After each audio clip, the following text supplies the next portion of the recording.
everyone. Welcome to the 14th episode of the official Sucrose Stans Podcast.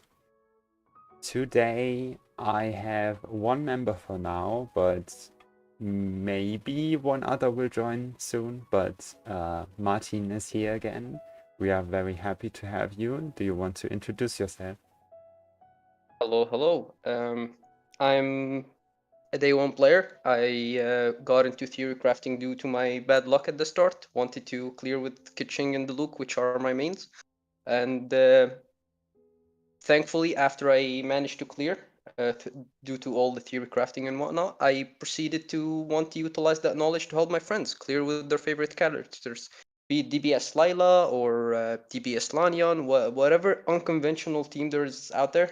I try to utilize the theory crafting for it, so I'm happy to be here.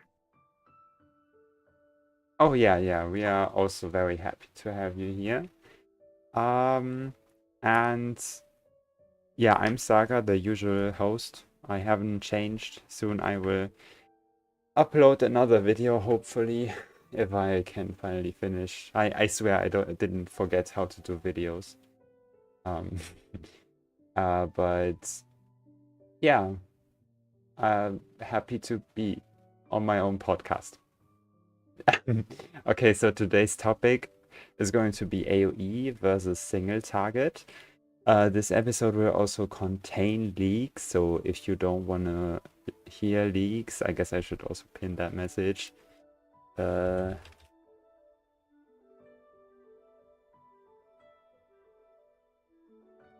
then you shouldn't,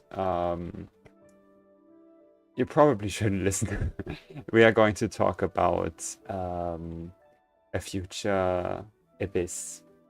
But let's just start out. So, how important do you think? First of all, what would you just define as AoE and single target, just for people who don't know these terms? Martin. Okay. So usually, whenever content creators or theory crafters try to calculate characters DBS, or which is like damage per second, or DBR, which is damage per rotation, they usually go for single target, which is to say that you're fighting just one enemy at a time, because it makes things easier to calculate since not every character in the game can hit multiple targets. I'm looking at you, Yumiya. And multi-target could be anywhere from 2 targets or 10 targets or multiple waves even. To some extent people can count that as more than multi-target, but for the most part single target and multi-target is literally just the amount of enemies you're hitting. If it's one, it's single. If it's more, well, it's multi. Yeah. We don't actually we don't usually differentiate between like the amount of targets, like because it's not really relevant unless it's 2 target with Beto. I think they should release more characters like Beto that have like a target restriction. I guess Auroron and Nahida also kind of have like that amount of target restriction. I think that's Yeah. really cool. But otherwise, the game doesn't really talk about like AoE versus like they don't even talk about those are just theorycrafter terms. So yeah. Yeah. How important do you think? Uh, um, I guess I can start since you started with the last question. I think AoE is still important because I just noticed that if I play a character that can only deal with single target, so that falls off hard after there's more than one enemy, for example Chaska, I'm just reminded that at least having a bit of AoE is always nice because they introduced boss chambers with multiple enemies before the actual enemy. So that encourages bringing a character that can also deal with AoE. And Chaska, especially in like the recent Suani Abyss, which was the one before the one like we had, I think Chaska was pretty good. But it was kind of painful because like there were the three targets that she kind of sucked against. If you played Mavrika could just deal with them because Mavrika's AoE is disgusting. But yeah. What's your take on that? I think especially after like the most recent event, right? Everyone realized like the difference between a Mavuika and not Mavuika, mostly because of the disgusting buffs they decided to give her, but also the fact that she can front load a lot of her damage through melts and stuff. Yeah, for sure. One of the things that I've noticed actually, I am not sure if you've done the Imaginarium Theater yet, the new reset, I the one did, that I we did. presented. The game, while it doesn't, like you said, differentiate between single target and multi target, I noticed in one of the chambers, it said like, I think it said focus fire, which Oh I guess that's yeah. the way of saying like single target. So they do acknowledge that there is a thing called single target. They just don't word it as single target. They word it as focus fire, whatever that means, Focus right? fire, true. Uh, yeah, we're using Neki terminologies now. Um, and yeah, a lot of the time people underestimate EUE, but at the same time, I feel it's due to a specific samurai that likes to eat grass every now and then. Because whenever there is AUE, all of the sudden Kazuha is just there, you know? Yeah. Like, be it enemies that you can group or enemies that are like heavier, but like they can still to some extent get bold or staggered. Or even enemies that can't be bold if they're not too far away. Usually Kazuha is just disgustingly good against them. Yeah. So to an extent, Kazuha, while not as prevalent, I want to say, as Venti, Yeah. um, he still offers a lot of, I want to say, like developer. He kind of restricts like developer design space Yeah, I know because what you mean. it doesn't matter if you have like 10, 20 hillagers. If you do a Kazuha E, you're just gonna annihilate all of them, right? Yeah, that's true. Also, the suction allows for very tight grouping in one specific spot, which is very like, if we ever get a freeze character that's good again, they will really want Kazo, just because freeze is also reliant on good positioning and grouping and stuff. Maybe it's just an Ayaka issue, but like Ayaka is Yeah, extremely Kazo reliant. It's very hard yeah, to not play it Kazuha could with be. her. And another thing I think that I've seen a lot of people talk about it. I personally wasn't too much into the meta back then. People a lot of the time talk about Morgana and how Morgana was like the most overpowered, insane team that just triumphed every single possible Abyss lineup, and it was just leagues above and beyond. And if we were just to humor them and say that was like true, maybe that's one of the reasons the developers don't want to go in that direction too much, because wherever you allow Venti to exist, well, technically Morgana can come back. I don't think it's that much of a worry. I don't know how much Morgana Yeah, it like DPS is, but like I doubt like, Mavuika can't keep up, you know. So it's it's like you said, right? To what extent is AoE important outside of, let's say, again, the Kazuha and the Venti? I think it's pretty important, like you said, if you're playing a single target character. Like, Shaska technically isn't single target, but like her damage falls off a cliff because of how like they did the ICD on her bullets. So you really feel it there. The same thing goes for Yuimiya. The same thing can be said technically for like old characters, like to some extent I'm trying to think like the Luke, I guess. Even you could argue Yalan and Sinchu to some extent, right? yeah, Fischl, for sure, yeah. is like very single target, and there can actually be a lot of scenarios where Beidou or Auroron can keep up with her.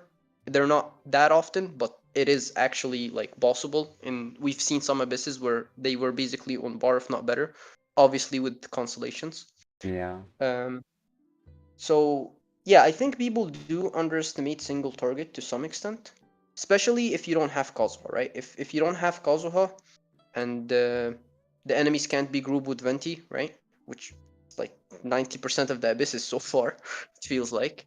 Then yeah, AoE all of the sudden becomes an important talk and becomes something that people should consider to some extent. Um, One of the teams that I really liked playing this abyss was actually Ayatu Soup, right? Interesting. Like Yeah. there is obviously this meme of like Ayato being really really weak and whatnot, and sure, right? Like the 8 rotations might be too high for me, uh, but the fact of the matter is Ayato slashes. This is something I think a lot of people don't know. I have massive Uh, AoE, has yeah. Yeah, it has as much AoE as Raiden slash.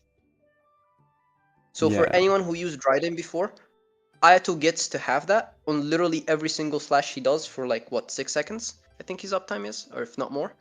Yeah. Uh, so it's deceptively big, and while Ayato does well, not moderate damage to say the least, being able to hit so many enemies in front of him and also enemies around him in general with his ultimate can actually end up making him better than some of the single target characters, right?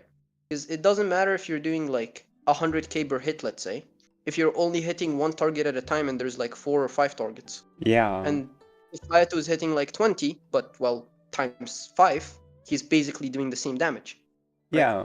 So, Another character like that would basically, that in my opinion is so valuable because I mean, first of all, they are free, and second of all, they are very good with dealing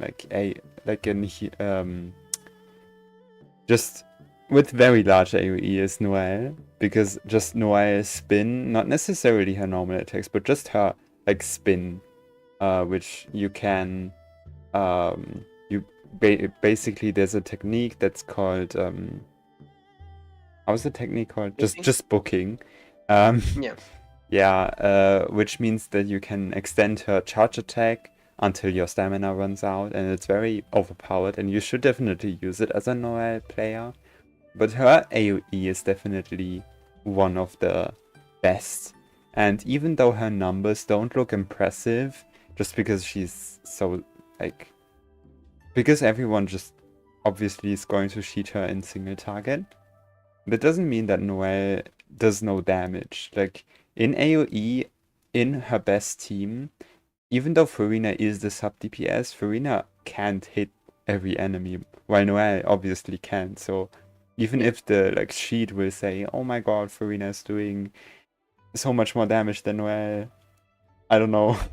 Actually, I don't know if Farina. In reality, it doesn't actually translate where Noelle is like Yeah, hitting 4 to 5 targets per spin. No, that's yeah, true. I do like, even though I have Ito, I do also play Noelle. And as much as I hate to admit it, they're a lot closer than people think, just because of the utility that Noelle can both shield and yeah. heal. Noelle Like has. yes, Ito can deal more damage, but like Noelle has you better AoE, wouldn't right? want to have a shielder most of the time with Ito if you really like are going for damage. So the fact that Noelle fits both the shielding for the J resonance and the healing for Farina, it makes her front load the fanfares a lot faster, right? Yeah, Which yeah. then makes her like very close to Ito. And yeah, the burlonging trick with the book, which by the way, I know a lot of people who think that you have to book. You don't actually have to book. You can do anything that counts as pausing the game. Yeah. I So do opening the map. map board, yeah. I've even seen people open like the quest log, right? Like anything that counts basically as you pausing the game, it will cause that spin trick to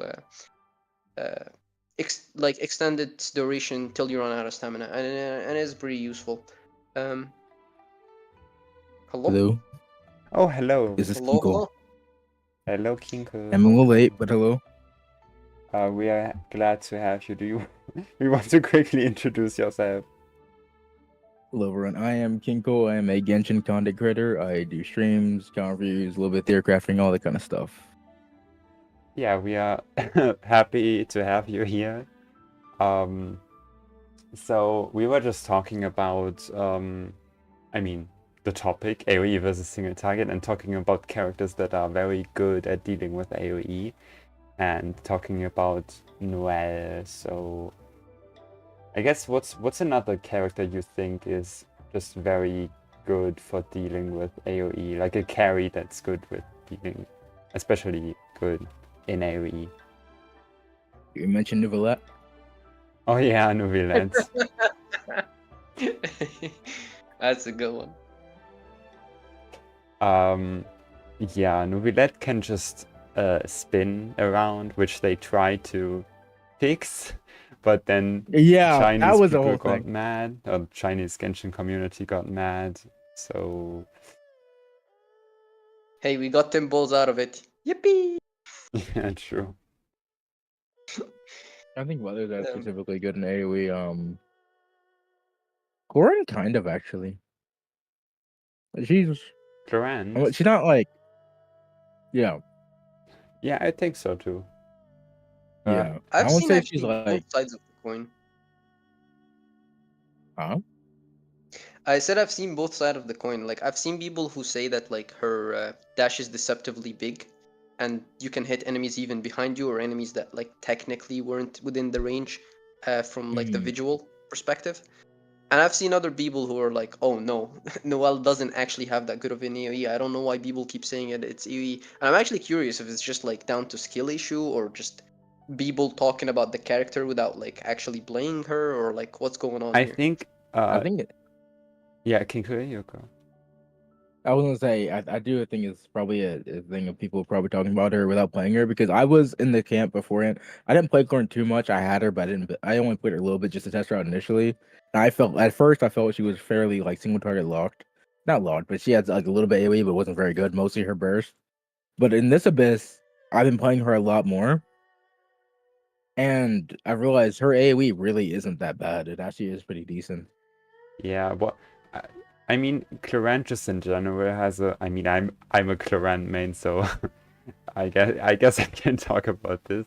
Like she has a learning curve, definitely. Like dealing with her Yep. positioning, it's very Yeah. important to get correct positioning, like to get her maximum AoE potential. You can't just be silly. You need to actually do the correct angles basically, and you can't miss the slash. Otherwise, yeah, she's going to feel bad in AoE. But Yeah. her AoE especially is like they introduced this with her. I think I don't know if this existed before her, but like piercing AoE, like because it can just pierce through enemies.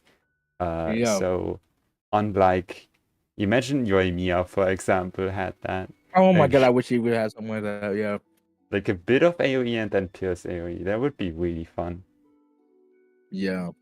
Kind of like with Sethos has Pierce AoE, right? Yeah, Sethos does that too.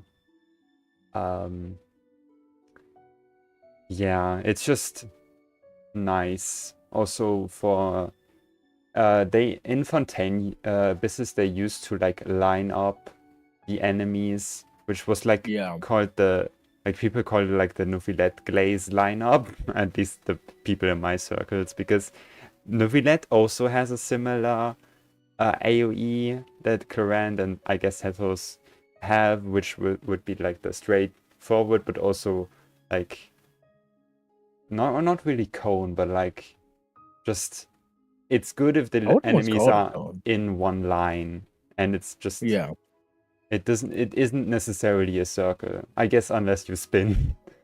Then it is a circle. But enemies were just lining up perfectly for Nouvellette, and that's what made people angry. But I don't think they do this nowadays. But Nouvellette obviously still has a very good way of dealing with AoE. Yeah. And if you don't spin, as long as enemies are in like a relatively close space, you will still be able to do damage to all targets. So, oh yeah, or at that's least most true. targets. Yeah. He has a bit of it's rather than just being a straight line. He has like you said, like a bit of a cone almost, but nevertheless, beam. Yeah, I it's think the thing about color end is literally down to just, like you said, positioning. Like people hear Yeah, AoE and they think I can stand in the middle and hit everything. It's like it's yeah, kind of like roulette. It's a cone in front of you. So like you said, I think there's a learning curve where you gotta always keep the enemies in front of you with color end. And to some people that might not count as AoE, like or not like the AoE they're looking for, and that's fair, right? But even with that, like her burst does deceptively high damage. Like there's a lot of yeah. times where I used her burst and things died, right? Like I didn't even have to go into her emote. And I don't even own her, right? I've only played her like from events and Imaginarium Theater. I basically always pick her in Imaginarium Theater because she's very flexible as an electro carry, right? She can yeah, basically fit most teams. nice hearing Um, some Chlorant glaze. Yeah. I don't know, you know. I haven't heard that in a while. Like people were making so much fun of her recently. I've never really heard a whole lot of Chlorant hate, to be honest with you. At Also, least on my Jeff, Oh side. so no, Jeff people hated. Oh yeah, well, people do feel I very have heard it strong from the about it Jeff a lot because actually, but yeah. No, the thing about the people who like downplay her is they just it seemed to me at least, right, from what I've seen, they just care about DPS, right? They just care about cheat. And if she's not like competing with Arlecchino, they're like, okay, the character isn't that great. And it's like you got to take into consideration, well, the fact that she has bigger EU than Arlecchino. I think we can agree on that. Yeah, that's And true. he has a lot more flexibility than Arlecchino, which is, as far as I'm concerned, is locked to Bennett. Like the difference between the teams with Bennett and without Bennett are big. Now, I'm not saying you can't play her yeah, without Bennett. You definitely can, but there will be a decent difference between the two. Yeah. Hint, hint. That might change in very soon. Young-san. Yeah. Uh, which, again, like I think we're getting a bit sidetracked, or like you said, glazing colorant. Um, Other characters that are actually really good in AoE, and people are gonna hate me for saying this, is the one and only, the true Child. Pyro Archon. Oh, Oppa herself. oh, Zhang Ling, Jangling, yeah, I mean, sure. yeah, Zhang right? Ling is good in Like AoE, yeah. the amount of damage Jangling dishes out, not even just in like normal single target in AoE, is just ridiculous, right? If you manage to group in the enemies, and like that's potentially the main like driving force of like international as a team. Obviously, there's Child and his quadratic scaling, that's cool and all, but also Jangling just being able to absolutely evaporate every enemy with her no ICD. Like it's she's really really good for AoE, as long as like the enemies can be within the range of her Byronito. Yeah. I think it's yeah, interesting. I had another like discussion point. Since Zhang Ling is supposed to be like an off-field sub DPS, even though like her team building does kind of feel like making her a carry, but she is supposed to be a sub DPS. That's the only off-field. I think it's interesting that they balanced most of the like early characters around like that actually did damage in or like did damage like around single targets. So Fischl, Xingqiu, Yelan, all of these were like off-fielders that actually did a reasonable amount of damage in single target. But Zhangling obviously exists, and nowadays, I think this might be a very hot take, but I feel like Emily isn't a single target character. Like she is, her burst is really strong in AoE. Like Link. Sagadai. yeah. Oh, I think you cut out, but you were trying to say grouper, Yeah. right? What? When did You I cut cut out out? for a bit, but go back now. You were so- saying like Emily's really strong with something to that effect, and I was like grouper, and you didn't respond. Oh like, you just cut out. yeah, Emily's pretty strong. Like her burst is very strong when there's a few enemies clumped up together. So then Yeah. she gets like pseudo quadratic or kind of quadratic scaling. I don't know exactly how it works, but it is a lot of damage. And also her Ascension 1 has relatively big AoE. Obviously the just normal sub TBS is just single target, but her A1 and burst make her honestly pretty good in AoE. And honestly, similar thing for Chiori, like Chiori's Ascension 4, and her skill, and I guess her burst. They are like they make her feel like not entirely single target. Although I think Emily's I guess I can better. agree with that. Okay. Yeah. So I have a question then. How do we feel about blunge teams and the genuine as a solution to AoE? No. No, yeah, I was gonna say no. For the most part, just the AoE for that the plunge is not very big, and also Xianyun as Janyun's well has buff. her own. Her buff is single target. Yeah. So, and I don't have Zhao, but the times I've played Zhao with Xianyun on others' accounts, I've really felt it when you're fighting two enemies and then one dies before the other, and like, bro, they could have died at the same Yeah. time if this buff was AoE. So, yeah, I don't think I she necessarily also have fixes. like Yeah. Shao like FFX team or like Final Fantasy, whatever you want to call it. Yeah. And I've played him a lot because despite me not wanting to farm for him, I have a top 1% Shao, so I was like, okay, I guess he exists now. Oh no, I could never. My Xiao is so ass. Yeah, dude, the thing is, I don't even like. I have him on Marshall say I was just farming for Golden Truth for my Farina, and he just ended up being like insanely broken for some reason. Oh So I damn. decided, okay, cool, I'll play him because I'm not really a big fan of like the Blanche playstyle. Uh, for Shao specifically, I prefer it with Gaming because there's catching the Mancha and whatnot.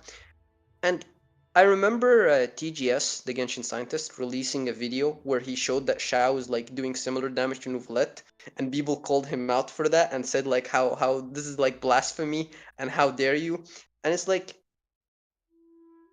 he's not wrong though in the sense that like Shao in his best team under like certain conditions, like if you know how to do um collision plunges, right? You know how to do like low and Yeah. high, when to do low and high. Like he can actually do a lot of damage. At least back Yeah. then, right? Like when Nouvelette was still out and whatnot. And Was this regarding single target or AoE so this situations? is I'm getting into like the single target. You have to do the collisions, right? Like there's no Yeah. reason not to do the. In Gotcha. AoE, Yeah. obviously that's where he's supposed to like shine a bit more. But like Kinkle said, because Shenyun buffs only single target, Yeah. it's not really that good. I have even run sometimes Bennett instead of Shenyun, and I've had better clears, which makes me Yeah. sad, but it's the truth. Yeah. The solution to Shenyun, in my opinion, like you alternate between the two, which is a cope solution. I'm not saying that like that fixes him all of the sudden, but you can actually like as you're jumping, just like move a little bit between the jumps, between like the whatever is the target with higher HP, right? To make sure that you end both Yeah. of them at the same time. Yeah, sadly. Yeah. Um, Yeah. That's stuff I've so done for better clears too. yeah, like he's not bad, but nowadays, right? I wouldn't also say like he's as good as he used to be. And Yeah. Yeah. the same goes like, and I know this is gonna sound insane, but like the same goes for Nouvelette. I'm not sure how much of a hot take that is. Like Nouvelette still got his comfort, he still got his EE, but if we're just talking DPS, it's not as impressive as the melt characters nowadays. I've honestly felt that. Even Yeah. compared to in certain aspects, even compared to Mulan, he isn't clear as fast. Yeah. When regarding that, I was talking with a friend recently about this. People really were like, I don't know, like Mualani at the end of the beta, did she actually still do more like she DPS than Nuhilet? I think she did less, right? Or like about the same. And people didn't realize that Mualani having so much front load, I guess this is kind of a tension, so not really about AoE, but Mualani doing so much more front loaded damage is just so much more valuable nowadays Yeah. than his sustained, especially because if your burst in the newer teams does around 800k or something, if you're really like invested and you're using the good teams and stuff, you're one-shotting a wave with her burst. That's Yeah. really valuable, and that's something Novilla just can't do. Yeah. And if you in the realm I look at it like C1 R1 Mulan versus C1 R1 Nouvellette is there's such a difference because now at C1 you have 2 wave ending front load hits. Both her because her shark attack does usually Yeah, well over her a million first at shot C1. attack. Yeah, it's insane. And with Mofuika now, when you have another nuke, like I did a speed run on 12-1 recently, and it was just so much faster than I could get with Nouvellette simply because you can just nuke all 3 waves. Yeah, this is a Yeah, bit of a tangent, but it's just mainly because in my community I have a lot of Milani haters. yeah, they are And always a lot of there. anytime I talk about Nivelette being worse than Mulaney, I get a lot of flack, and it's like, bro, I also think Mualani is better usually, unless it's like because I do think that Mualani feels a bit uncomfortable when the enemies are like more spread out. Like there's some AoE content I do agree with that. Yeah, that she can deal with, but like there's certain AoE that she kind of feels bad in. But I think just in single target she is extremely disgusting. Even at zero, even with 4-star characters, like she does a lot of damage. mm-hmm. If like from what I've seen on like other streamers who played Mulani, like you said, Kinkle, people have this perception that Mulani is single target blocked, or Oh that yeah, her no, I damage Yeah, don't want to does. say this. Like people read, I guess, her description, which I didn't know like gotcha gamers read, but apparently they can, and they see like the fact that you lose damage, and they just assume, okay, like she's not she's not like an AoE character, but in reality, yeah, because AoE causes her to gain her stacks faster, she actually doesn't lose that much damage in AoE. If anything, you could she argue that really, she yeah, could technically gain damage if you know what you're doing, right? Like the mm-hmm. speed at which she gets her bites in single target versus AoE is very noticeable. That's And true. Yeah, because she does so much damage anyway, it doesn't matter if you lose like 5% or 10% of your damage, because like it's not, most of the time it doesn't make the difference of you needing an extra bite, and if it did, you always have your burst, right? So yeah, I don't know where the perception came from on Ollie being bad in AoE, and I wish it's people talked more yeah, about Chaska being horrible or horrendous in AoE, because like, man, I feel that like is definitely not an AoE character. I do. Like it's the first thing like in my circles, it's the first thing I hear when people talk about Chaska. That she's just so cope in AoE, and that's funny. yeah. Um, Yeah. I guess some old. Speaking of, Oh yeah, I yeah. guess you wanted to. Yeah, sure. No, What? no, sorry for interrupting. I was just going to talk about Navia, for example, which I do Oh my think goodness. it. I don't think she's like single target locked either. Like with good positioning, she can definitely deal with 2 or 3 targets. But if it's like very heavy AoE, then she does feel pretty bad. She has the Pierce enemy, Yeah, an AoE, Pierce AoE, which my bad. I thought that was introduced with Clorant. But it wasn't. It was actually Navia. anything Nouvellette, but Yeah, I guess. So, Yeah, no, we did. if you don't mind, I'm gonna push the Navia a little bit. The issue I have with the Navia is, while you're correct in the assumption that you can position and the piercing will work, there are two issues. The fact that her way of doing damage is based on like shrapnels. So yeah, if the I target wasn't talking about is that. far away, you're gonna lose quite a bit Yeah, of that's damage by the time true. it reaches the A target. lot of And damage. the second thing that I think kind of kills the argument that Navia is great in AoE, or like like very decent, let's say, is you're locked to the Bennett zone. Yeah, that too. Like wherever you put the Bennett zone, that's about as much wiggle room as you have. And unfortunately for her, I don't think, I could be wrong, maybe people will find the tech, I don't think she has that much synergy with Eon Sun. She Jansen, doesn't yeah, strike me no. as the kind of character that wants to move too much, right? Because most probably you want to generate crystallized shards, so you want to do her attacks. So she can deal with AoE, but situational AoE. You know what I mean? Yeah. Like wouldn't be my first pick to go unless I you're don't. gonna play a Bennett. You're gonna play a team without Bennett, right? Which I don't know how good these teams are. Yeah, I don't think Bennett necessarily would be the problem. Then it would shift the problem to her not being able to use a group hub, right?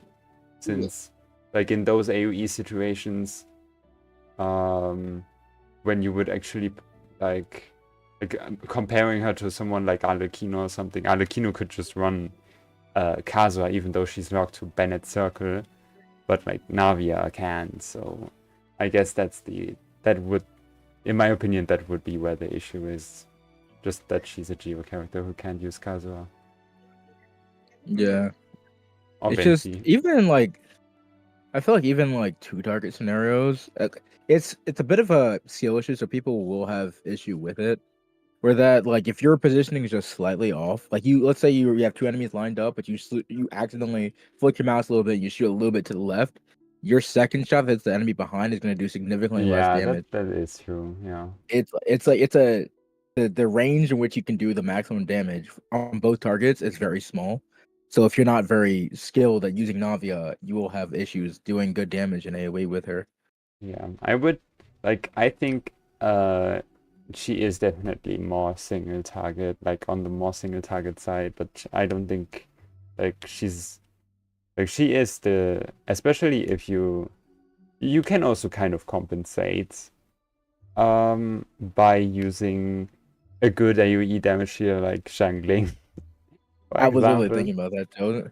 Yeah, it was to her benefit. She works well with damage dealers that other damage dealers that do well in AoE, like Yeah. Mafika, like Jingling. She definitely can. Okay, here's another interesting question. How do you guys feel about Dendro in AoE outside of Nilo? Because I assume, right, like everyone knows Nilo's good in AoE. So outside of like Nilo teams, Outside of Kinnick too. I guess, yeah. Like the thing about Kanich is, I'm one of the firm believers is that he's tied to the hip with Emily. Not that he can't work without Emily, but like I really do think like his best team includes I Emily, think and so too, Emily yeah. I does agree. so much for him. And I was actually gonna yab about like how great Emily is in AoE, but I didn't want the mob to like chase me and like find where I live. Oh, wait, I Saga already did that though, Yeah, right? Saga kind of did it already. Yeah, so like Emily is insanely cracked in AoE. She does so much damage in AoE. It's not even funny. But yeah, I guess outside of Kanich and Emily, right? Because you've already covered Emily. Yeah, I feel Hytham is not actually that. Actually, it's pretty decent anyway. If you can group decently, you don't have a grouper, but if you can group decently, yeah, she is pretty good in AoE with it. If you aim his range towards properly. Yeah, I think it's... Obviously the hyper blooms are single target, but his damage isn't fully single target. The thing that I've seen a lot of people argue against Alhaitham is that they don't want to separate him from Nahida, and Nahida has issues with multi-wave. Mm-hmm. Yeah. Now, that doesn't mean that you can't make it work. I've seen insane speedruns where people have managed to, split his rotation, which, as much as I hate to admit it, because I just like turning off my brain and just doing like the full like burst into like Blunge and E, like to just give him like play him as basically just a non-fielder. The split rotations are much better. They're more flexible and they usually end up dealing more damage overall. And in the speedruns, I've seen people do insane stuff like, switching in and out of Alhaitham just to apply the Trikarma from Nahida. Oh, yeah, But true. most people, I don't think, can bowl that. Like, most people just won't have as much, let's say, resets, I want to say, or as much patience to, like, know exactly when to switch in and out. And would you say that Alhaitham has as much AoE as Sino, or would you say that Sino has less, more? I would think say Sino I has would say less. really. I wouldn't say Sino has more, but I don't play too much Sino. I could be wrong. yeah, I feel like Sino has more, but he has a much worse issue with Nahida not being not being able to switch out Nahida because he is, unless you have a good amount of ER, switching out mid rotation with him is gonna hurt big time. So it's kind of a trade off. But I do feel Sign was a bit more AoE than Alhaitham. And also his rotations are significantly longer than Alhaitham's, right? Yeah, I mean, yeah, to an extent. I mean, I you can guess, have yeah. a near 30-second rotation with Alhaitham if you play him Yeah, that's properly, true. That's true. But you can cut Alhaitham's rotation. You cannot cut a Sino rotation unless you have like at least 140, 150 ER on Sino. So, yeah. No, dude, easy. You just ball C2 Shalom. Surely. I actually never try. I haven't yet to try Sino with Shalonen, actually. I never thought of doing that. Yeah. Real I haven't played so Sino in a while, but here's another way you could cope with Sino, right? Because I like the memes of King of Hell. Emily Sino, and you play a mixture of Overload with Yeah, Aggravate. I did try I that. heard that. I tried that team. That team isn't too bad. Right? Not Because too bad. usually when I tell people that, they just tell me get out of the kitchen. It's burning. Burning. And I'm like, yeah, that's the whole point. It is burning. Yeah. And it's good. Yeah, it's not too bad. Like you guys talked about it before, I believe, in a previous podcast, how like in one of like I think the underrated teams was like the quick burn teams. Yep. I think the reason people face a lot of like you guys might face a lot of backlash is I don't believe in their existence outside of Emily, personally. Like I'm not saying you can't play them. I'm saying that you don't get nearly as much benefits as if you have Emily.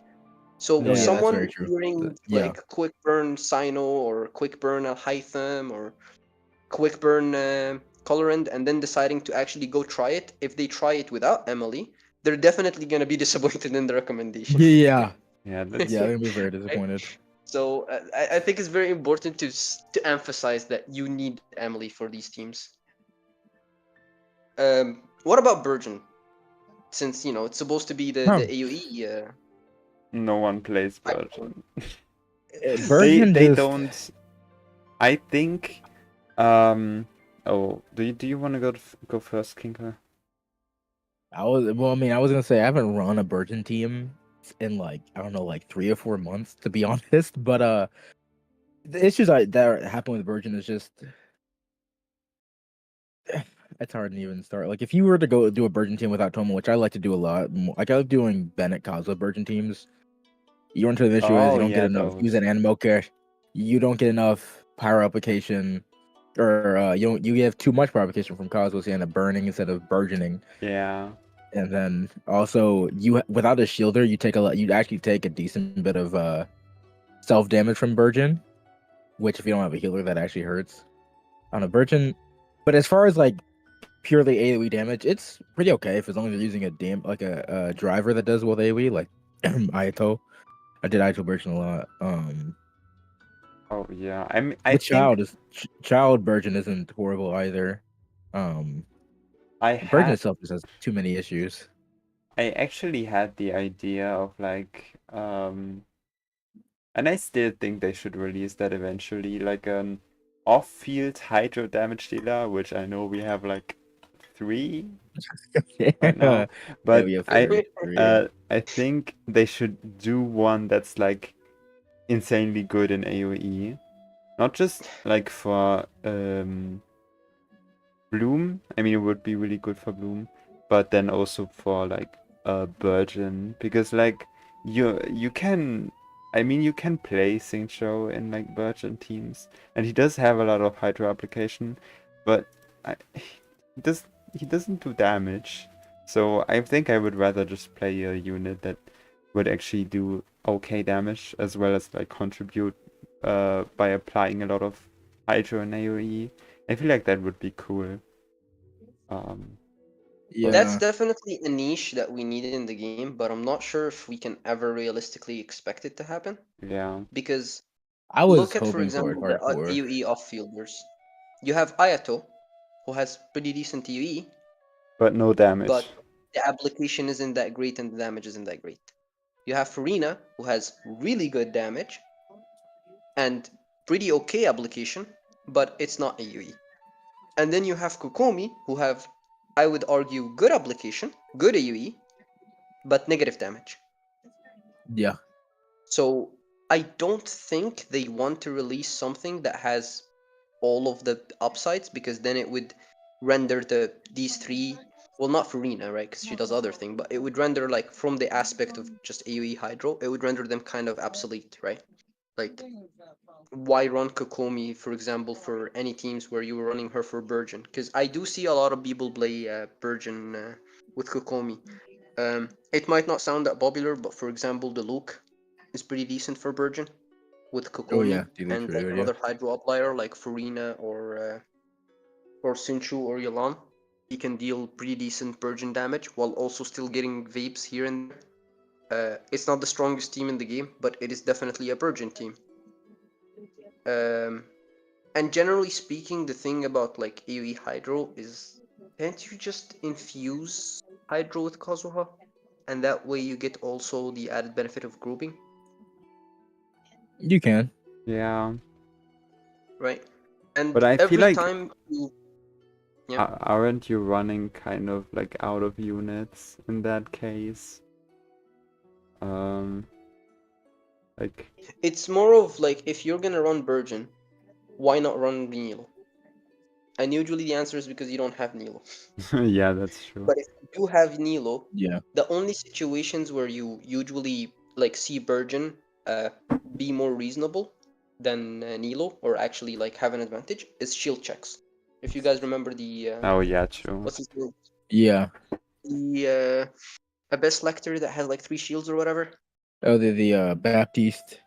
Yeah, right. That's where Burgeon was insane. Like, I played something called Nahida International or Yeah, Grass we all National I or yeah. actually Most something like did people that. experience did. with that It was actually. so goated. It I made played no sense. Item National actually, as well. Yeah, It's another team that was just kind of dog, but worked. yeah, but I loved it, right? Like, it doesn't work till you reach the boss, and then you're like, I have every element. I Mhm. yeah. got you. Yeah. Uh, Checkmate. Okay, Um, to quickly, because I wanted to wrap up that part of the topic and then go to the leaks. Just quickly, Nilu Bloom. I mean, I still think that people are being too surprised, in my opinion, that Nilo is so good this Abyss, and I think it was pretty like it was to expect that Nilo would dominate. But I still think that, I mean, it's kind of hard to justify pulling for a unit that's like good every uh, 8 abysses or something. But I do really hope Yeah. they introduce more Nilo abysses again. But she's Yeah. such a strong way to deal with AoE, and it's very nice. okay, before we Yeah. move on, I just want to ask one thing related to the topics we were talking about, like to wrap up the Dendro thing. Someone in the chat was talking about Sino overload with Chevy. Have any of you guys touched that? I No. tried it. And it wasn't very good. Cause I know you end up just having to chase enemies around if you're fighting. If you're fighting boss, it's kind of fun if you're fighting a boss. But if you're not fighting a boss, you're chasing enemies around, and it feels Yeah, worse so than playing him with Dendro to me. it messes up with, I assume, also, like, if you're running Thundering Fury, it might mess up the timing on his E and stuff. Yes. Yeah. Yeah, because you miss hits sometimes. Yeah, that makes sense. Yeah. I mean, Chevy's buffs are just really nice. It's kind of the 40% attack is kind of like, I guess, wasted, and just Sino's EM scalings are also kind of wasted. I don't think he's triggering overloads. Or is he maybe? I don't know what team exactly. I guess you could play Mavrika now. I have Yeah. not tried it with Mawika, actually. Yeah, probably no one has. I haven't played Sound on a hot minute. Okay, Just like Emily. but speaking of overload and playing an electro carrier, I don't know if you have seen footage, but Varessa has pretty large AoE. She does. She does. And I In a think lot of it's ways. I think it's interesting, and I really hope that means that we will get some more AoE abysses in the future. But yeah, and it's another reason why I think you should just play her in Overload and shouldn't play her with Shenyun. Because like Shenyun is only buffing the single target part, and she's like supposed to be a character that's especially good with dealing in wait, you know what I mean, like dealing with AoE situations. Yeah. Another thing is the none change that they've done. That's basically like doesn't nerf her or buff her. They kind of rebalanced her charge attack and plunges. Yeah. From what I've seen from some theory crafters, they said that technically her overload teams are even better now, and her Shantyun teams are slightly worse. It's still overall 1 to 2 like percent buff, so people don't start doom boasting like she still got buffed, but she's leaning more towards Chever's team because the plunge got decreased, right? And then the Yeah. charge attack and E got increased. So therefore, Mm. with overload, it makes more sense. I think mainly they did that because of the artifact set wasn't that much Yeah, better that's than true. Obsidian. And from the calcs I've seen, unironically, it seems Obsidian is still better in overload teams than her own signature plunge set. Which I know to a lot of people, including myself, it doesn't matter since everyone is going to be forming the artifact domain out of either they're bored from the other artifacts or they're planning to get like the other artifact set in hopes that it's for Skirk. But it's really funny. Like most probably there's a chance that Shenyun runs with her, right? And the changes made it so you don't want to get Shenyun nearly as much as just use her with Chevrus. And another thing is, I don't know how many people run like VV on Shenyun, but if you do run VV on Shenyun, that's another issue because the Abyss she's gonna be out with is gonna have multi-wave, so VV is also gonna suffer. Yep. So and also she's really good with Shalonen, right? Which it makes it even less that you want to run VV. You could technically run Song of Days Past, but a lot of people still believe that Song of Days Past is not that great, and honestly, I don't blame them because the domain for it isn't that popular. So yeah, it's weird seeing her be. I don't want to say she's locked into overload teams,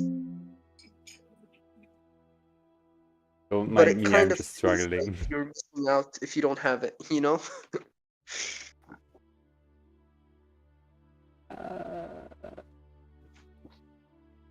Sorry, What are you doing? I was not listening. I was just trying to put the next abyss in here, just preparing the thing. Yeah, this Abyss is something else with the HP pool, bro. That's all I gotta say, bro.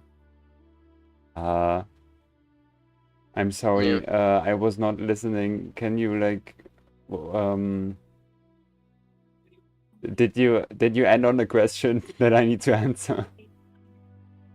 Or can we move on No, to this? I was just mainly saying, like, I'm kind of worried over her team flexibility because of how good Chevrolet's teams are with her.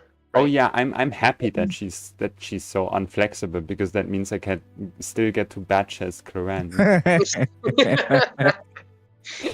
I had a not the feeling best. you were gonna say that, but Yes. that's the thing, right? I'm from the opposite, right? I skipped color end when I saw like the potential for Veressa, so I'm hoping Veressa is very flexible like color end, but I guess that would be a bit unfair for color end mains, huh?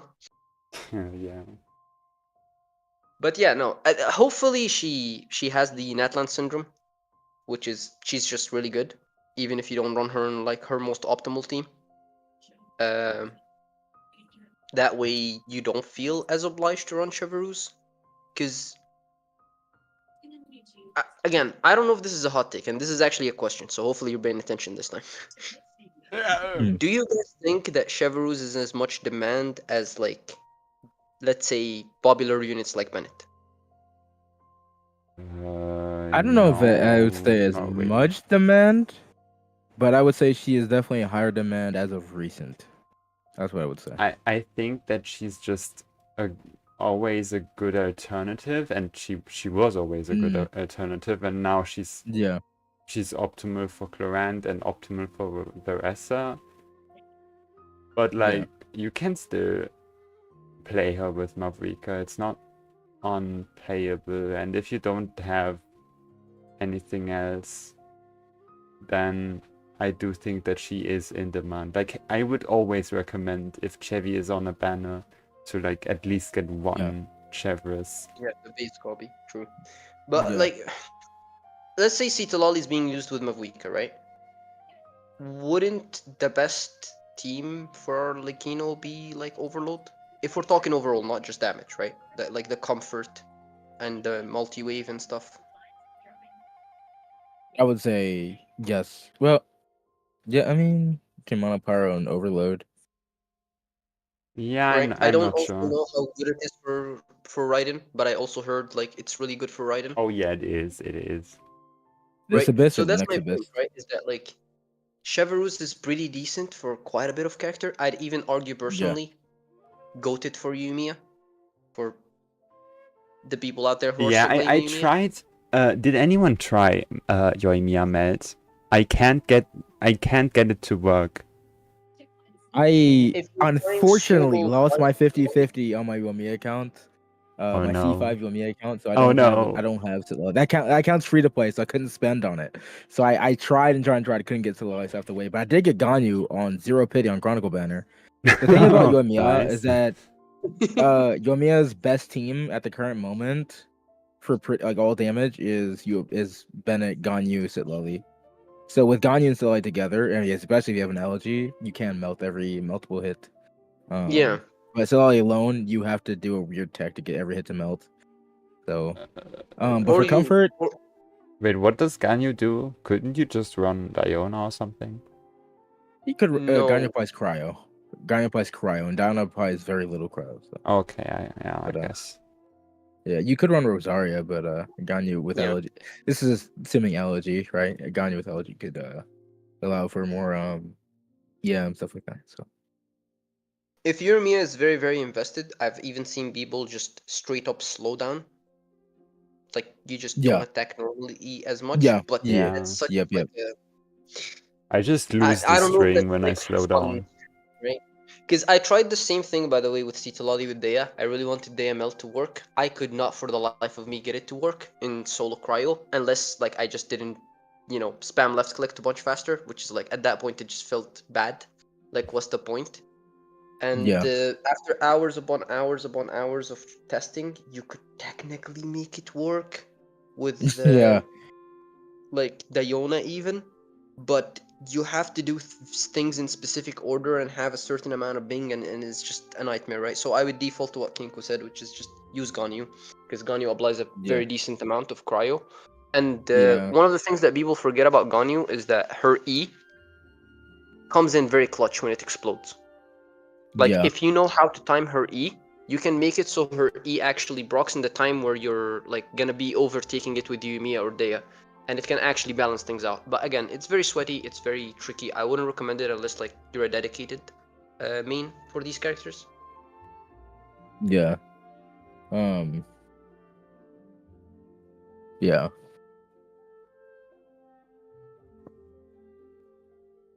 But yeah. Do we have the Abyss? It's on screen. On the screen yet? Yeah, it's on screen. Yeah. This Abyss is HP inflation. The Genshin team saw Star Realm like, I think it's such a bad idea. I didn't realize that every single chamber on the first half has 3 waves. Wow, okay. Crazy. Dude, that's crazy to me, dude. Shilone and Shilling. Get ready for 8 million DPS on Chamber 3. Yeah, no, 4 million, 8. Keep in mind that boss. I don't know how they're gonna do the Abyss version of that boss on second half of 12.3, but I guarantee it has 60% res innately. Yeah. Unless you break its thing, it's probably going to have that. If you don't have Nightland, this might be an actual thing where like you might need. I don't think you necessarily need Nightland. You need someone who can jump. Here's my issue with the Automaton specifically. Yeah. It's not even Natlan characters. It's not characters. Kinich, Yeah. Shilonen, Mavuika. That's like the intended way of doing it, right? Now, obviously, there are strats like Zhongli Pillar, and you jump between the two, or Kazuha Hold E, and you can like Kazuha, reach. yeah. And I've even seen some cursed, like you can wiggle yourself up through the pillar with Nouvelette Collision. I doubt that's gonna work, because here's the thing that people might have not noticed. In one of the events where they introduced him and they scaled him up, they made the pillars taller. Yeah. Straight up. I talked about this with a friend of mine. They could always do that in Abyss again. That's true. Right? And if they do that, it's like, okay, here's your options. You bolt Mavuika, it doesn't matter. You're gonna win. You bolt Shilonen, it doesn't matter because Shilonen has Rest Shred, so she doesn't even have to do the mechanic, right? You just run Shilonen and Kazuha or like any other VV unit, and you basically have it at 0 resistance. You can like ignore the mechanic to begin with. Or you were an unfortunate soul who did not bolt Mavuika or Shilonen, and now you have to slot in Kichina. Play Kachina Chiori. Like, oh my god. Oh, we talked about that, didn't we? The thing is, Saga, I'm fine with Shiori, right? But 8 million HP, Kachina Shiori? How many teams can realistically slot these two and meet these requirements? Well, what's the first half in terms of... It's also... Wait, is that smells like a free Nouvelette stack? Nouvelette first half does it like in 30 seconds or something, true and real? Okay, that's not happening, but okay, you might... I don't know, like Arlecchino Bennett, is that enough? Arlecchino Bennett or like Mavuika Bennett? But for which half? First half? Oh, No, for the Chamber 3. Oh, Chamber 3 second half. Oh, second. Like, would that be enough? HP, I guess if you Arlecchino have Bennett, Mavuika, then you don't need Kachina. But I guess Arlecchino in that case. Or just Chloe. Yeah, Arlecchino right. Bennett, Kachina, Chiuri, like that team for second half. I mean, how much And resistance another is thing it? I want 60%. people to remember, Oh. because people sometimes forget this. You cannot shoot the totems from the ground. You can. Yeah. They have an invisible barrier. Yeah. You have to actually go there. Because I've seen a lot of people just say, okay, I'm just going to shoot it, right? Oh, physically. no. Sitlali also works, by the way. You can play. Oh. Oh, yeah. Wait, Oh. Sidlali and Aurora. Oh, true, wait. Aurora too. Has We're getting a free Aurora on this And we're getting a free patch, Aurora? aren't we? Yeah. Hey, wait. Hey, listen, wait. What The about... question is has Right. any of you guys tested if they jump high enough? I don't know if I know No. it's Lily might be yeah, able to, but I don't know about a Roron. Sitlali... Roron They doesn't jump both very jump high. the same height from my testing. They do? Oh, Yes. I thought Roron jumped less than so I haven't tried. People So. always thought, in fact, I have a joke with a friend of mine that technically for traversal, Auroran is better than Sitalali, because after he jumps, he keeps his like altitude for a few seconds, and then he starts You're right. gliding down. Sitalali just straight up starts. And here's another thing that people also don't realize, or like They jump low without for full me at least, distance. I That's got what someone tricked by said. it. Oh, They shit. jump significantly higher in Natlan. Yeah, They don't jump with nearly full as distance. high outside of Natlan. Yeah, you can Yeah, that's what collect someone was saying in these... chat. Collect these thingies to also, like, with Auroran's charge attack or Sitlali's charge attack, and Yeah. then you get to jump. Okay, but I was going to ask, do you know if Veressa or Yanthan can also go up these pillars? They probably So can. we know They have a that special they can- run. They probably can, but who knows? Okay. We know maybe that they not, I can don't walk know. on lava and they can walk on water. So it wouldn't surprise me, since these in the lore technically are made out of phlogiston, that they can. But I Yeah. haven't seen footage of them being able to. Yeah. Yeah. I thought they would lock the ability, honestly, to like the Geo tribe, right? Yeah. That's what I figured as well. But Mavuika can do it, and last I checked again in the lore, Mavuika is not from that tribe. I mean, if we can Mavuika do is actually everything from though. Kenichi's tribe. So, yeah, Mavuika is from Kenichi's tribe. Because if you I thought she was remember the the same picture, tribe as. she has like the 2 green Pokemons. Yeah, I thought she was the same tribe as. At least in the game, as Chaska, because if you know those little wind current things that are like almost power looking, if you go up Yeah. you can go up them with Movika, or you can use them with Movika, or some of them I think.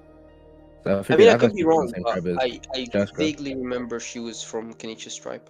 Which is weird, right? Because like you said, she has the ability from Chaska's tribe, but she doesn't have a grapple. Yeah, she has every ability. She has technically Mulani's ability, technically Jilin and Chaska's, but not Kenichi's. So. Imagine Mavrika could run like Clarissa can or Yansan can. That would be so funny. Bro, I'd much rather that be animation that more Yansan accurate. has is so goofy. I love I'd rather they it. give me the lore if she just flies. like Goku or something from the fight. Wait, Well, imagine. everyone's saying she's from Kenichi's tribe, so I guess you're right, Martin. Do you think Albedo's like elevator thing can? No. Oh no. I don't think it's high enough, but we're coping now. Or maybe plunge. So Can here's like the thing, genuine here's the thing. plunge characters maybe? That's something I thought about. Like Zhao or Zhang Yun with other characters could work. I wanted to try that somewhat, but I don't own either of them on my main accounts. I never tried. So I tried Shenyun. Shenyun, yes, can get you to go there. The issue Oh, is, really? I don't know if the jump height is sufficient enough. Yes, because Garmin can do it by himself, by the way. Oh. The issue is, Oh, again, it okay. depends of whether or not they increase the height. If they increase the height, Garmin for sure can do it Yeah, everyone's with fucked. his E. But I don't know if Shenyun allows you. Maybe Shenyun allows you. I'm not sure. Because I don't know if Shenyun's jump height is the exact same as Garmin and Shao. If it is, then yeah, it's kind of doomed. And then if you just have Zhang herself, couldn't she just get up there? It's gonna be tricky, and the issue becomes after you get up there, how do you get to the second one? Oh, true. right, yeah, yeah, that's, ability on that's another cooldown. Well, issue. C1. Listen, no. C1. You heard it first. Kinkle recommends C1 Cloud Retainer to counter the next one. Yes. Easy. Oh, dude. But no, so I'm honestly hoping for the rest of us, for the sake of the rest of us, because I assume a lot of Yeah. people are gonna be bullying on Eon-san, that he can just straight up walk up it. If they allow us to do Yeah. that, it doesn't matter at that point. But if they can't, then it's gonna go down to, is it taller pillars or is it normal? If it's normal, there's plenty of ways to deal with it. I think even Al-Haytham, by the way, like Al-Haytham and Kitchen can both get up there. Which by extension Shuri as well. Yeah, which is Shuri as well. And you know who else? Lanyan, Oh yeah, Ilanya knows another one. Oh, Yeah. yeah. right? And you're not losing that Hopefully- much by spotting her. Yeah. Because TDDS. I really and hope ED. it's normal height. Yeah, Ilanya's very good. So she can work in a lot of different teams. So she would. Honestly, she might. Well, that's if a lot of people got it for free, but still, she might be one of the best people we can use for that boss if it's normal height, which I'm really hoping no. Because if it's not normal height, that is. That's gonna cause. I'm so seeing much some people in controversy. chat saying that you can just kind of sprint jump and Yeah. reach it. I'm not sure how consistent that is, Go but ahead. if you can, then You yeah, can always that log kind on of right solves now the and issue. test. Yeah. Maybe it depends on like character model too. Like maybe with Ito, That it's probably does, yeah. easier. Also, Yeah. do you guys remember if the boss, if you fail the mechanic, it one-shots you? Because I'm not sure if I'm confusing it with the bland one. It does have a nuke. Yes, it does have a Oh, nuke if you yeah. failed it. If it goes in And that I phase and you assume fail the to do it. nuke But I don't gonna think the miss. range. It's just The gonna range kill probably you. won't be as big. I'd say something like the Papilia. The Papilia's range is almost the entire arena, but it's not the entire arena. I don't think it. You can probably, if you have to, you can probably just avoid it, just by walking away. Mhm. If it, yeah, but it How- does have a one-shot mechanic. Also, how long How is the consistent is... Hmm? Yeah, you go. how long is the resistance down phase? Does anyone know that? Is it enough for like one Um, rotation? It's enough. It's enough for one rotation. Yes. Okay. It's like enough for probably like maybe 12 to 15 second rotation. Not like something like 20 seconds. It wouldn't be long. It'd be too long. But I think during the what is it called, the event, it was like what, like Kinku said, around 10 seconds, unless I'm mixing for the it with event, I ball. believe it was shorter for the event. That's for sure. I remember feeling a lot Okay, shorter. well then the question becomes, Yeah. are they allowed to do that for Abyss? They might. That's the thing. We don't know. They like to Oh change god, their enemies for their abyss versions, so Yeah. they they can really easily do. just make it shorter. What about Kenichi? Have any of you guys tried how consistent Kenichi is at getting up there? Not yet. Because I'm worried the issue isn't just getting him to like actually reach and like land on it. The issue might be auto targeting is just gonna hook you into the boss instead. Oh, actually, do you have enough damage for the, like, if you wanted to play him, do you have enough damage on the first chamber because it's two Dendro enemies? Like, Dendro Hmm. resistant enemies. That could be an issue. Deep wood Yeah, required, just one young wood minus 60% res. Surely, right? surely.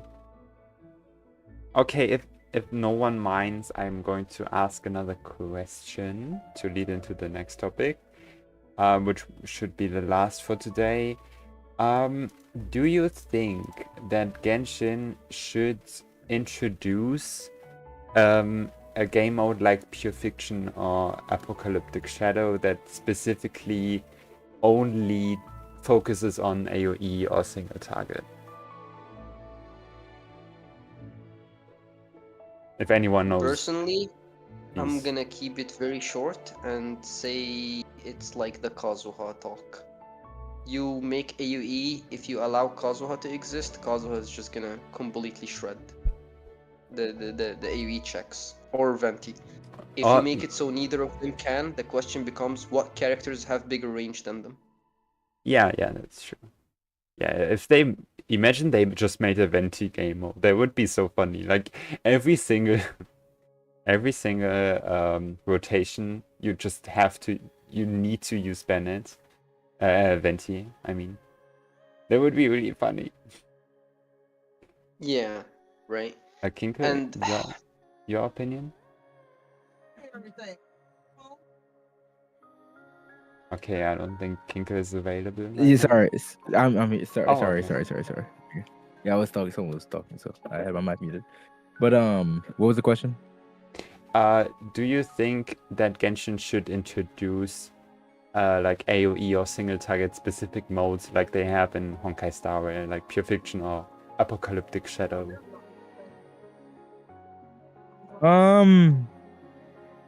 I think it'll be interesting, but I feel like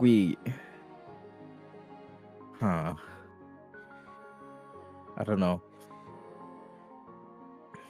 Yeah, we Give were me one talking second. about like they could just make it very Venti or Kazuha reliant if it's just all mobbable, uh, like mob content.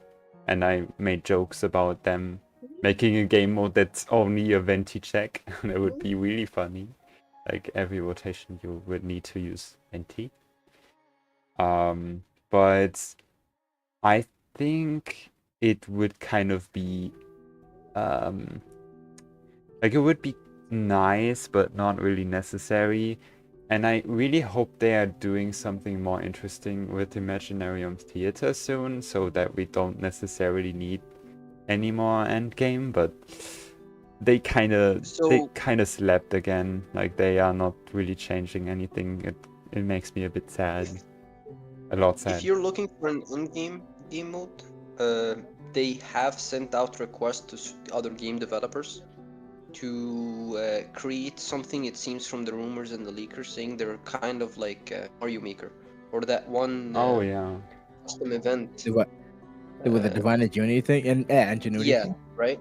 That was a It long seems time that ago. at least again, this is like leaker information, so take it with a grain of salt.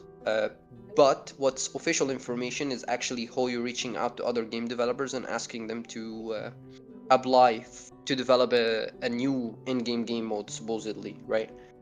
That is official. That is something that they have actually sent out. So Yeah. hopefully they are cooking something like that because it would be really, really cool if we had something like that event where you could customize, like people could just customize and submit their own game modes. Because then we wouldn't even have to worry about Hoyo themselves Yeah. doing this and that. Like one of my favorite thing about the event was like, for example, using infusions from Shen Yun and like let's say Bennett and other characters to be able to activate certain totems, right? Like Yeah. it wouldn't have to be a DPS check, which is a thing I wanted to ask. Do you guys think it's ever possible to have a game mode in Genshin that isn't a DPS check? I agree. Yes. Yeah, I Literally, think so. the Divine Ingenuity was an example of some of the things that was made out of that event were actually really, really fun. Yeah. Like I think Genshin with some kind of sandbox mode, where we're allowed to try out different things, even like just different types of game modes against would just be really fun. It I doesn't always need to be DPS stuff. I think we talked about this in the endgame episode a long time ago. Yeah. But I still think that the like echo thingy, it's so peak. Like getting to use the characters like mechanics outside of combat was so peak. Yes. And Yeah. it doesn't always have to be like combat. It can also be mobility and like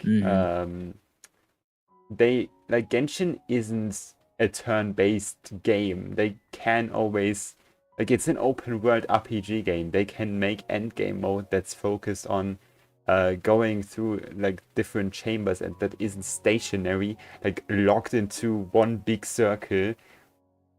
Yeah. It would just So I guess I should have asked a more specific question, which is, can they make a combat end game that isn't a DPS check? yeah, that's what I meant. Well, that too, yeah. That- Like something like maybe what you call it, what we had way back, Labyrinth Warriors. Something in the same vein as that would be interesting. You mean a combat? What? Wait, what? Combat end game that isn't A combat, meaning like combat oriented in game that isn't a DPS check. yeah. Is that possible in Genshin? Because I was watching a content creator called Saluna. Shout out to him. Oh yeah, love that dude. He plays a lot of unconventional teams and whatnot, and he was streaming the current, as I like to call it, the Mavika chilling event. And he was wondering to himself if it's possible, because the issue he has, since he plays other like Hoyu games like ZZZ, is in ZZZ you actually have an incentive to dodge, right? Like it benefits you in some way, shape, or form. In Honkai Star Rail, you kinda need survivability, right? It's pretty tough. I've heard. I don't play the game, but it's pretty tough to survive sometimes in some of the in-game game modes. Yeah, for sure. But in Genshin, there lies the issue. The defensive utility in Genshin is way off the charts. The healers are ridiculous, and the shielders are way too broken. So them causing enemies to one-shot us wouldn't matter, because guess what? I'm doing a burst iframe. You're gonna one-shot me? I'm doing another burst iframe. You're gonna one-shot me? I have a Zhongli shield. And if you don't kill us, we're gonna heal a frick ton, right? Farina gives you healing bonus. Any decent healer, like Bennett on a full healing build, 1 to 2 ticks, you're already maxed out, right? So he was arguing that the issue might be that you can't really play around the damage, right? Like the enemies can't be damaged. And if the enemies can't be damaged, we know what they're gonna do. They're just gonna make the enemy stall. Yeah. And put a timer. And now we're back to square zero, where it's just a DPS check. And I really want to believe that there is someone out there who can think of a solution to this issue, or can think of a way they can make a combat event that isn't a DPS check. But more and more with all these events that they're making, it doesn't seem very likely that they could come up with something that is combat oriented that isn't a DPS check, because of just how absurd the defensive utility in the game is. But that doesn't justify any of the bullshit they're doing, right? Like all the stalling and the worms and and the enemies just spawning across the abyss, like that's kind of uncalled I for. agree. I actually do agree when you put it that way. Yeah,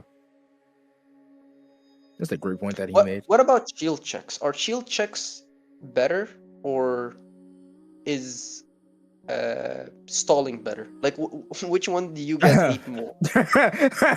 Stalling? Like, what exactly do you mean by Stalling stalling? is like, okay, so things like the Weenot, how they go underground or hover in the air where you can Oh, attack them, or okay. say like, Yeah, that shit is annoying. the Kukasaur is actually kind of both a seal check and a stalling check, but I would say shield is much better because shield you actually have.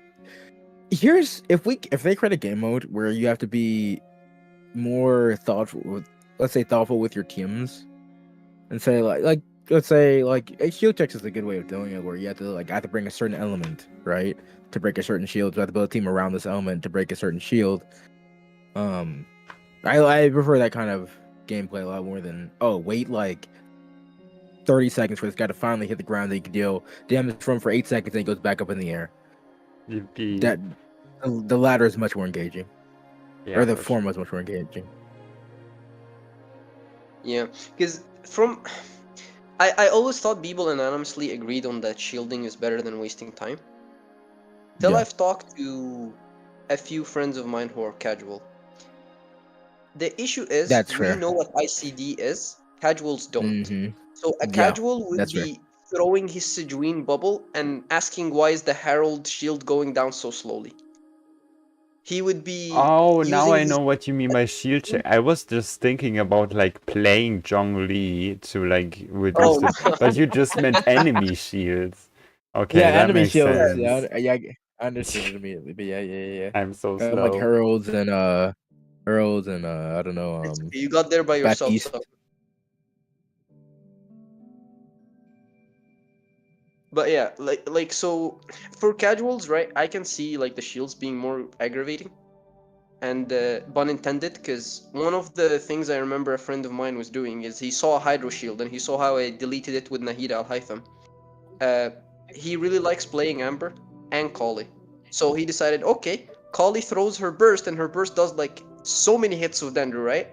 And he was doing like half the Dendro application I was doing, and Oh he was so no. frustrated. Like Just use Collei I'm on literally Sack a bow. That's a lot of end application. it is right, but the reason you thought of that, Saga, is because you know what ICD is. You Yeah. know that her burst isn't that good, and you Yeah. know her is actually, technically more value. But most casual players don't know what ICD is. I don't think that's a hot take. I don't think that's unreasonable to assume, right? That So is, when you yeah. throw at them a shield and they use a character that goes against the element, they get really annoyed. I'll give you another example. I think in a previous event or a previous abyss, something like that, there was that one Fatui, not Fatui skirmisher, the Fatui electro guy with the hammer. Yeah. You guys know what I'm talking about? Yeah. Yeah, yeah. Yeah. Yeah. So most people got extremely frustrated with him because they would use Pyro characters and his shield would not go down. Yeah. It just refused to go down. And the reason it refused to go down is because he specifically, as far as I know, and according to Jeff as well, he's the only electro shield in the entire game that doesn't take as much damage from Pyro that he does from Cryo. So basically using Pyro against him is half as effective as if you just use Cryo. If you use Cryo against That's him, true. it obliterates his shield, right? And again, that's a piece of knowledge that a lot of people don't know. I'd even bet there are some theory crafters out there that don't know this information, right? Or like hardcore players that don't know this information. And yeah, it's more fun for us because we know about it, but for casuals, it can actually be the opposite. Like some casuals legit straight up would rather fight the worm.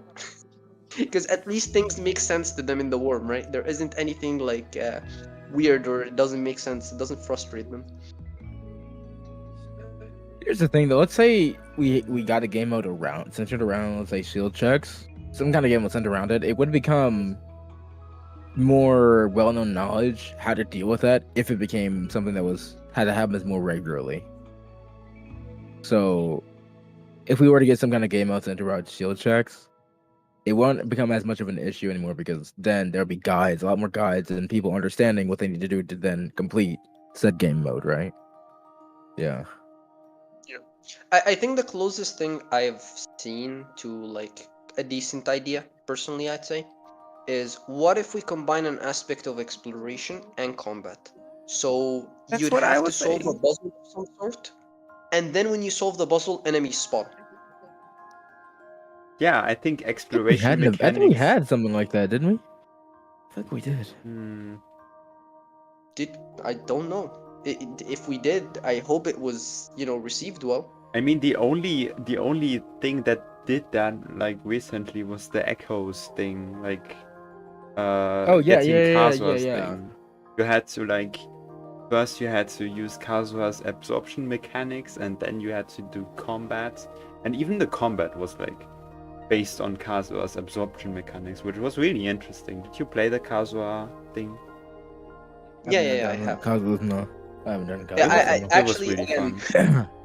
I know a lot of people who got frustrated because they would use Kazuha E, and because of the priority of the elements, they would always absorb the wrong element. Yeah, you have to be And they careful. would just quit this thing right then and there. It was so frustrating, like watching, like not frustrating for me. It was frustrating for them, right? Okay, to be Over fair, and over again, spamming the Kazuha E and not getting the thing to work, and then they just quit. They gave up on the whole thing. That I had to go and explain to them, like, just do it away from the Hydro Slime and you'll be fine. I did not. I shared that exact thing. I did not understand that you had to hit the thing in the middle. Like I had to look up a guide to understand that you had to do that.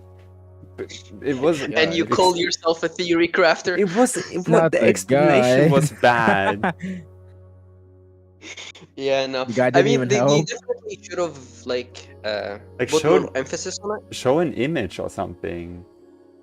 I would Doesn't it say understand. top left? Like you're supposed to do that though?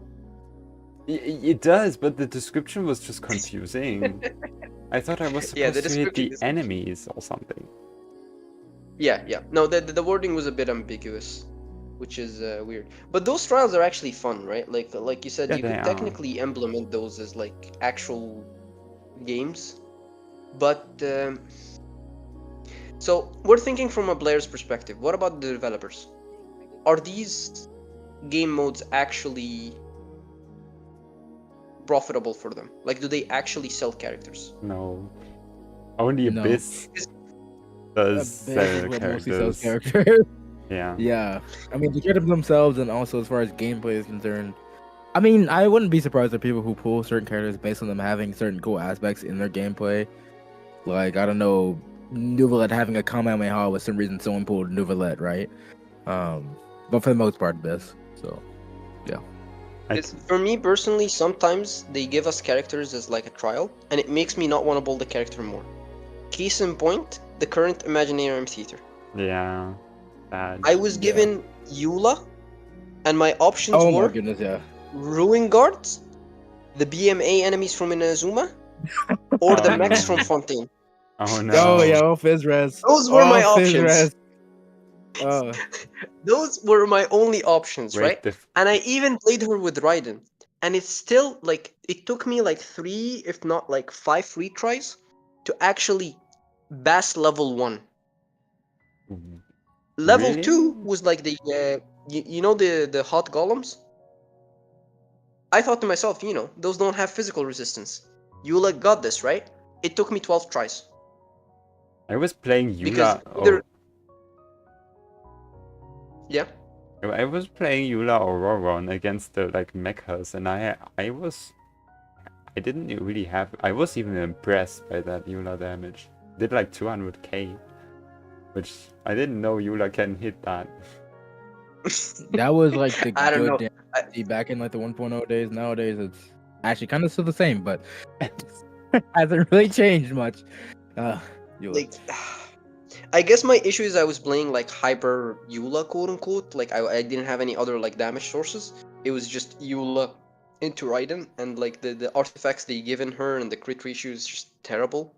Like I hated it, right? And I didn't Yeah. want to talk about it. I know Eula means I've heard online they're crazy, but like it really highlighted all the issues of Eula and how outdated of a unit she is. It did not sell me Yeah. Eula at all. So I hope that was I'm hoping that's not their intention, because if that is their intention, oh boy, you achieved the complete opposite. I think they To be could fair- actually Yeah, Kinkle, you go on. Okay. I was gonna say, to be fair, Eula's kind of a hard character to sell just because she just is very old and hasn't had anything to renew her like other old DPSs have. Besides their attempt with Mika, which was an attempt, and that's all it was. Eula just doesn't ever feel good. I dropped Eula. I used to be a Eula main back in like 1 point or like 2 point something, but I dropped her for Ito. Sounds weird, but Ito just felt so much better than freaking Eula, even at that point. So I had Eula just always has Ito. so many issues with her kit. I had Ito one side, Eula on the other. Geeked. Leo is yellow physical. Change my mind. That's how I felt how he was. That's generally how I thought of him. He was yellow physical, and he was like, dude, he's just so much better. You don't have to wait for a stupid Yep. burst to just miss or not crit every time. So, Yep. But Yeah. actually, regarding that, I think they could I think trials could actually be good to sell characters if they actually put more thought into, first of all, like, these fucking artifact stats are so outdated. If you can literally look at the substats right now, like in the game, they allow you to do that now. And it's like the Yeah. circlet has no crit stats, the feather has no crit stats, the flower has like 2 crit damage subs or something. It's so pathetic. And like, they can just update that and give them actual like crit stats and give the supports the stats they want. Some of the supports don't even have the stats that they want. And, or like Yeah. enough of the stat that they want. And especially like, for like trials, it's especially important if they actually get the correct teams. Why does HSR allow multiple event characters to be played in the same team? And then the current Siege Queen trial has Freminet, Fischl, and then I forgot the last unit. But why don't you allow us to play Farina? Like, because that's her only selling point, to be played with Farina. Why is Farina not in her trial? Yeah. It's so unfair. It's a bit You know, they have wild. a trial system where you can actually use a character with your current characters, or like, do something where you can actually choose your team. That'd be a much easier way to sell a character, because then you can actually try the teams you might want, and then you just, hey, wait, this character actually works with the team that I like. I'll pull her now. Yeah, I think know, that would be cool too. What really grinds my gear, guys, now that you've mentioned that, when there is a story event, Oh, I was They- gonna talk about that too. Blasting. with artifacts, Triple with HP no C2, blast. a signature weapon, and you can run whatever team you want. But it's always Don't worry, Noblesse and C3 It's 4 Noblesse. It's C3R1, 4 Noblesse, and triple HP. I believe it is triple HP. I haven't checked it since, but they always have at least 25 HP for whatever reason. Really is. Always. If I wait, remember in okay. Natlan, it was 50-50. Like, some of them were with Noblesse, but some of them actually had, like, you know, the signature artifacts, quote unquote. Right? And it's like, is it 2 teams? Is it 2 different teams that are doing these? Like, what's going on here? And you're talking about artifacts. You know what I think?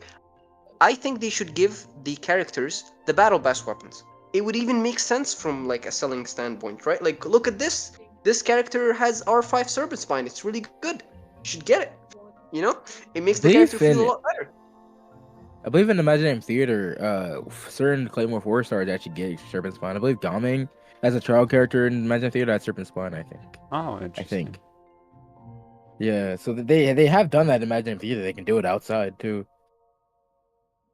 They should give us a new batch of battle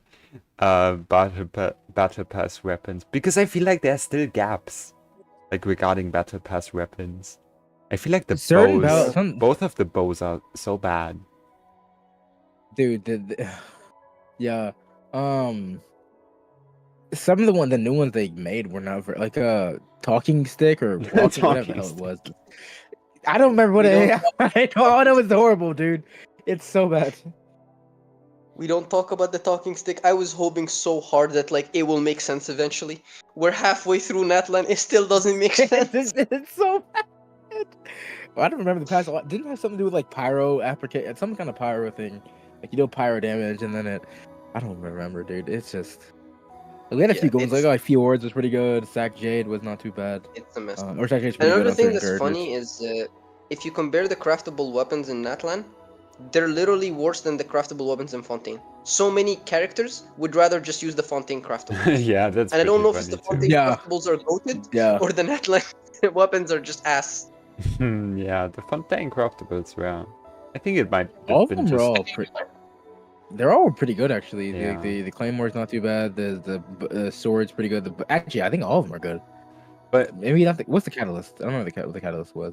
I think one of the biggest reasons why the Battle Pass weapons also make me so angry is because every single Battle Pass weapon needs to have the crit rate. And crit rate is just like on so many new characters. Maybe that's a strategy, but they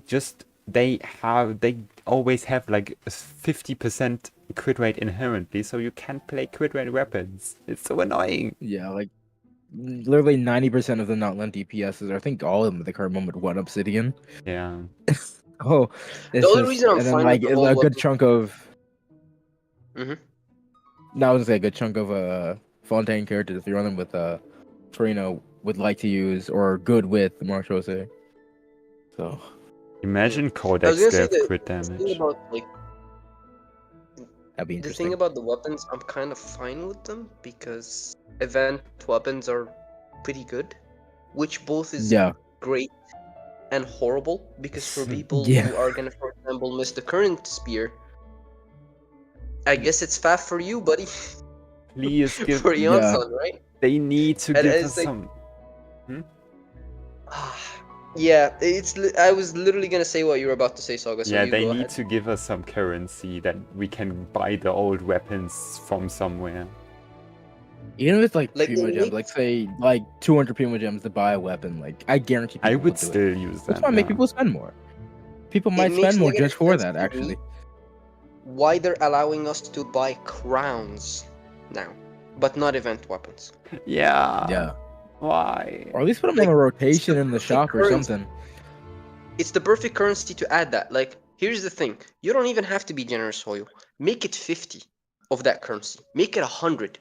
I would still be willing to pay 100 to get the Albedo sword. I still don't have it. I had exams and I couldn't get the weapon, and I'm forever forsaken to never have, Splendor for my Albedo. I would be literally willing to pull like up to like 100 limited wishes just to get it, right? Like, the thing is, the more I think about it, the more it seems to me that they have the data, or they think at least that the FOMO from missing out on events is more profitable than, all the ideas we're coming up with, right? Probably. But I'm not sure if that's actually true in the long run, because a lot of people could end up quitting your game because, well, they don't have the event weapon. Like, I know a lot of people were really, really annoyed at Festering Desire for Farina. Yeah. Thankfully, they had the flow, at least. I mean, Festering Desire, when it came out, wasn't... There were a lot of debates of whether or not it was even a decent weapon, because there wasn't really anyone who could use it at the time they came out. So that's why... I mean, first of all, there wasn't as many people playing Genshin at the time, because it just started, but... well, actually, there's more, but still... It only really became an actual useful weapon with Farina, in my opinion, so... Yeah, it was kind of shit before. Like, we're getting a bit sidetracked. I want to ask something kind of related to the topic that we were talking about. Yeah. For the Abyss, is it better to have multiple elites before a boss, or inflate the boss HP more? Inflate. I would say inflate the boss HP. Inflate. Because here's the thing, they're gonna inflate the wave beforehand's HP as well. Either way. So if we have a wave before, which is what we have right now. We have like 3 million HP before a 4 million HP boss or something like, or maybe not 4 million, but 2 million, 3 million HP boss, which just makes the situation even worse. And we can just have let's say we have a 6 million HP boss, which is a lot, but we also still have if you have a decent DPS team. I'm so scared of that. 3 waves and then a boss. I'm scared too, even though for my free-to-play account. What if we approach it from, like, again, a different perspective? Like I'm trying to put myself in the developer's shoes, I suppose. What if that's their way of trying to balance out AoE characters versus single target characters, right? Because if your character is purely single target, it's gonna suffer in the elite wave, but then it's gonna do very good versus the boss, and the other way around, right? If your character is really good at AoE, like let's say you're playing a swirl DPS, right, having two characters, or you're playing Beto, right, all of the sudden they clear faster than the single target Hu Tao, for example, but then they suffer against the boss. So maybe, like, would you agree that that's technically a way to balance out AoE characters versus single target, instead of just it being only bosses and then the single target characters become superior to the AoE targets? I mean, I guess so, but even then, it's still since the majority of the HP, it's always going to be favored on the bosses. It's still leaning towards single target either way. Versus saying having multiple, like a floor that's AoE, then a floor that's single target, like separately. But I kind of agree. Because the reason I thought about that, Kinku, is because the bosses usually have a mechanic that if you interact with, they just lose a lot of resistance. And if you take that into account, I haven't done the math, but maybe that makes the boss somewhat relatively close in terms of the amount of damage you need to deal with, to deal to it, in comparison to the elites, which usually do not have a mechanic that makes them lose the resistance or defense or something. I mean, I guess, but I mean, not a lot of bosses don't have that mechanic, though. At least to my knowledge. Mostly, I mean, because the crab technically has it when you destroy his shield. Yeah, I'm yeah, not crab, sure yes. he loses his resistance, but I think he does, right? And the automaton also loses his resistance, right? So Yeah. maybe if you factor in the resistance and you factor in the previous elites not lowering their resistance, it ends up actually like evening out in terms of total HP or damage Maybe. required, Maybe. right?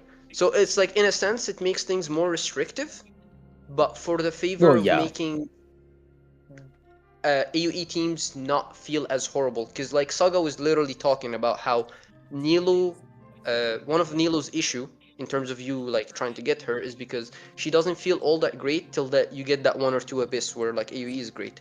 If they were to continue with this trend, it could technically make it so Nilo is desirable, because you always have 2 waves of enemies where you can generate a decent amount of blooms. Yeah, that's true. And then you have to kind of cope in the boss, like when the boss spawns. But like, if we let's in the context of right? this current abyss right now, like the current 12-3 first off, Nilo on that, Nilo even would Nilo teams be? I mean, I guess if you have Zing Cho, or you might be able to take out that shield. It maybe, I don't know.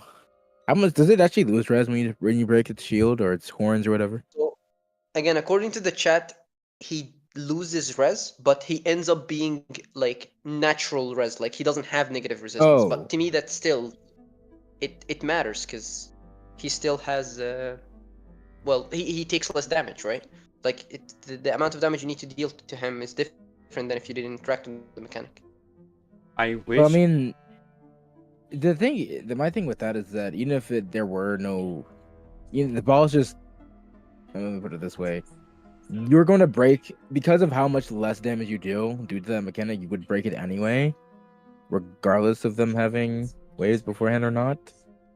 I don't know if it would really even it out. If it was like less resistance, maybe. If they did bosses only that lose resistance down to say like -30 or -20 resistance, maybe. But like if you just go from like 70% resistance to normal, it's not really changing that much, because you would just do it anyway. It's not like you would fight the boss with 70 res with it just being on the floor just by itself with no waves beforehand. Then you definitely can and will.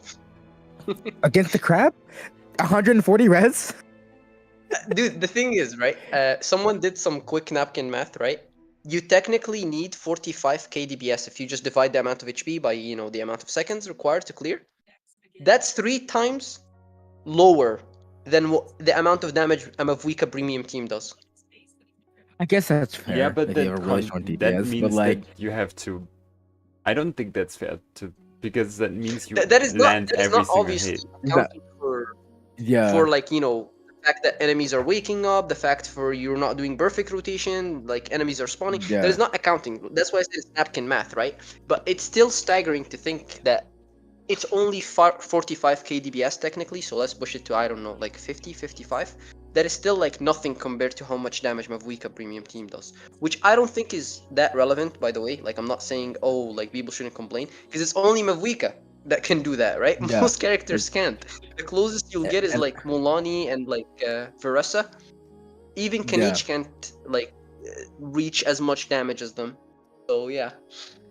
I think Mavuika, her DPS would be like exactly around that amount with 100, fighting an enemy with 140% res anyway. So I don't know, because I feel like actually against, if you were to fight him with the shield up, there'd be better teams than using Mavuika. There might actually be better teams simply because of that 140% power res. It's a weird tangent. Yeah. Okay, but I think we should wrap up now because we've already been here for a long time.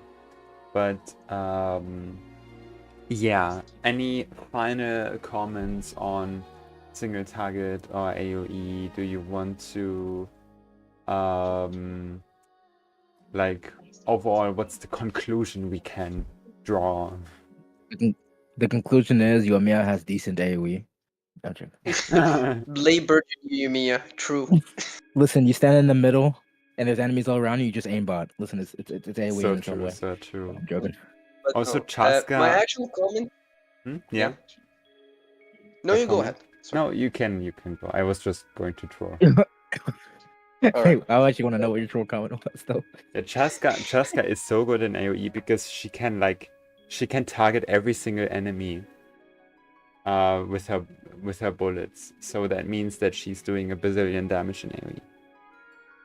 Damn. Truly. So true. This is wild. All right. I guess I'm the only one not spreading information on the internet. But like, unironically, I think people should worry less about them using a strong team and worry more about the checks. It's Yeah, that's a big Yeah. take, actually mind-blowing how a team that has like very bad characters or like below average characters, let's say, right, but they meet the checks of like the enemy like element requirements or the grouping, will usually end up just being better. I gave an example at the start of the stream. Sure, Ayato is the bottom of every like DBS's joke, but in a situation where he's hitting 5 targets, 6 targets, and like another DBS is like Hyuta, for example, is only hitting 1 target, he can actually breach the gap.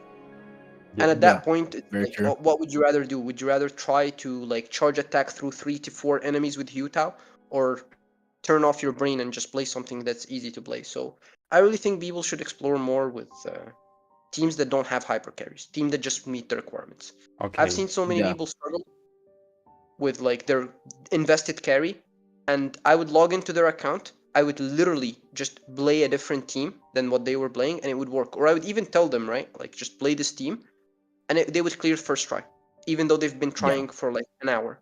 So very true. Okay, people shouldn't worry about hyper carries. Just worry about the checks. If you can cover the checks for less damage, go for it. It's usually worth it. Okay, my final conclusion is Mavuika and Silali both should not have AoE. True.